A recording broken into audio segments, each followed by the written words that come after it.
Welcome to this explainer. Today, we're diving into something that's totally flipping the script on operational continuity. The title says it all: application support activities. Business flows move value. We're going to look at why just fixing your tech during a crisis usually leaves your organization completely stranded. If you're on the executive team or leading IT or resilience, you've probably lived through this exact, incredibly frustrating nightmare. A major disruption hits. Maybe it's a massive cyber attack or a total system outage. Your teams are working around the clock, sweating bullets, rebuilding servers, and recovering apps. And finally, you look at the IT dashboard and boom, everything has returned to green. Huge sigh of relief, right? But then, you look at the actual business operations and reality hits you like a ton of bricks. The company is still fundamentally stalled out. Okay, let's dive into this, because this is where the real friction happens. The servers are technically up, sure, but your business teams are still screaming about massive delays. Critical approvals are just stuck in limbo somewhere. Everyday activities are dragging. Because the data's out of sync, nobody wants to make a call, so decisions take forever. And the absolute worst part? Your customers are still feeling the pain. The so-called technical crisis is over, but the operational bleeding hasn't stopped.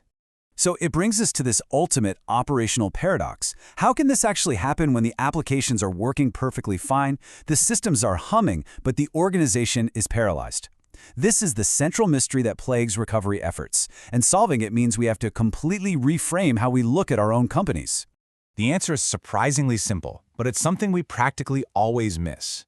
Applications are really just one piece of the puzzle.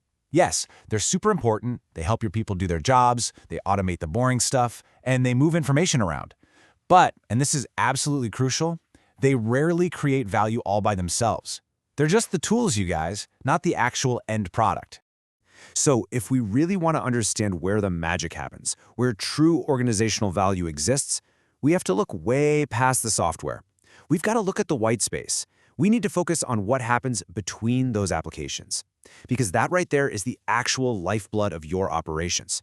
Now, what's really interesting about this slide is the juxtaposition. On one side, we have the apps. They're static, structural, basically just lines of code.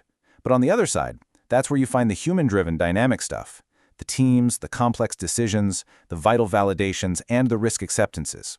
Sure, the app hosts the approve button, but a human has to actually make the judgment call to click it. Value is created in those human interactions and handoffs. Section 2. Anatomy of a flow. The customer order. Let's look at a concrete example. To make this a bit more tangible, just think about what happens when a customer places an order. It's not just a quick ping in a database. That order has to be reviewed. Then, it's financially and operationally validated. Next, you have to prep the product or service. Then it ships out. After that, an invoice gets generated. And finally, hopefully, that invoice gets paid. It's a relatively simple process, but it connects multiple departments, different software, and whole teams of people.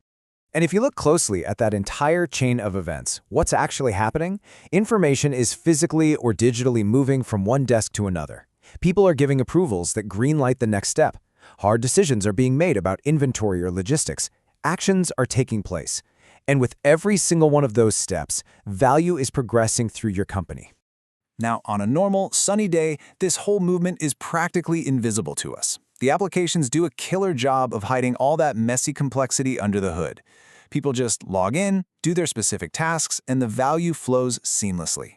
We honestly take it completely for granted when everything is humming along.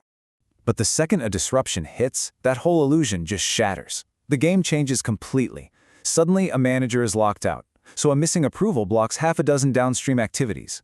A critical dataset goes out of sync, and suddenly nobody trusts the numbers on their screen anymore.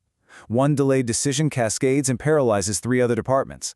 The app might technically be running, but because the connections are severed, the value just hits a brick wall.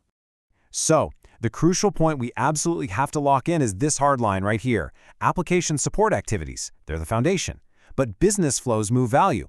If your whole recovery strategy is just about turning the servers back on, you are never going to restore the actual flow of value fast enough to keep the business alive. Let's nail down exactly what we mean here. A business flow is the connection of all elements required to create value and move it through the organization. Think of it like the central nervous system of your operations. It's the sequence that actually guarantees your business continuity. And we're not just talking abstract theory here. A business flow is made up of real, governable parts. It's the people, with the right know-how, It's the accurate data they need to do their jobs, the validations that keep you compliant, the decisions that steer the ship, the activities being done, and yeah, of course, the systems supporting it all. Every single piece of that puzzle has to line up for value to actually move. When that movement stops, the operational consequences are painfully obvious, especially to your customers and your board. It's a harsh wake-up call about your real dependencies, and recovery drags on forever because even if IT says the apps are fine, your teams literally have no idea how to manually reconstruct that flow of value. And this brilliantly illustrates the massive mindset shift we need for true resilience. When the house is on fire, the most critical question an executive can ask is no longer, which application should we restore first? No. The real question, the one that defines your operational maturity, is which business flows must be put back into motion? Flipping that script gives you some massive strategic advantages. It puts value creation right at the dead center of your recovery efforts. It totally transforms your prioritization. IT suddenly knows exactly what the business needs to survive, not just what's easiest to reboot. It sharpens your decision-making under fire, and ultimately, it massively accelerates your ability to truly function again. That is exactly how you move from being fragile to genuinely anti-fragile. I really want you to let this quote sink in, because it is the absolute peak of operational maturity. The most resilient organizations do not focus exclusively on restoring technology. They focus on restoring the flows that allow value to move. This right here is the dividing line between companies that bounce back from a crisis and those that go under. Moving into our final framework, the Ransom-Kick resilience model. Understand, maintain, rebuild. This framework gives you a highly structured way to handle all of this. It's built on 3 incredibly powerful pillars. First, you have to deeply understand how your company creates value when things are normal. Second, you design strategies to protect that value. And third, which is the absolute key here, you need tested, certified methodologies to rebuild that value when disaster strikes. It's all about demonstrating real continuity, making hard decisions, and proving you can reconstruct operations under immense pressure. If you want to dive deeper and actually master these concepts, you've got to check out these resources. First up, take a look at the Assuring Resilience book series. It breaks these frameworks down perfectly. And you definitely need to head over to the Archeon Group YouTube channel. They've got some incredible deep dive visual breakdowns of these exact strategies.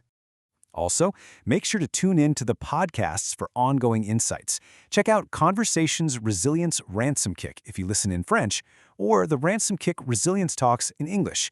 And for all the comprehensive tools and info you could ever need, visit the websites. That's www.ransom-kick.com and www.archeonis.app. So, I'm going to leave you with this final provocative thought for your next board meeting. When that inevitable disruption hits, is your organization just going to be stuck in the server room restoring technology while the business bleeds out? Or will you be the resilient leader who knows exactly how to put value back into motion? Thanks for hanging out with me on this explainer, and I'll see you next time.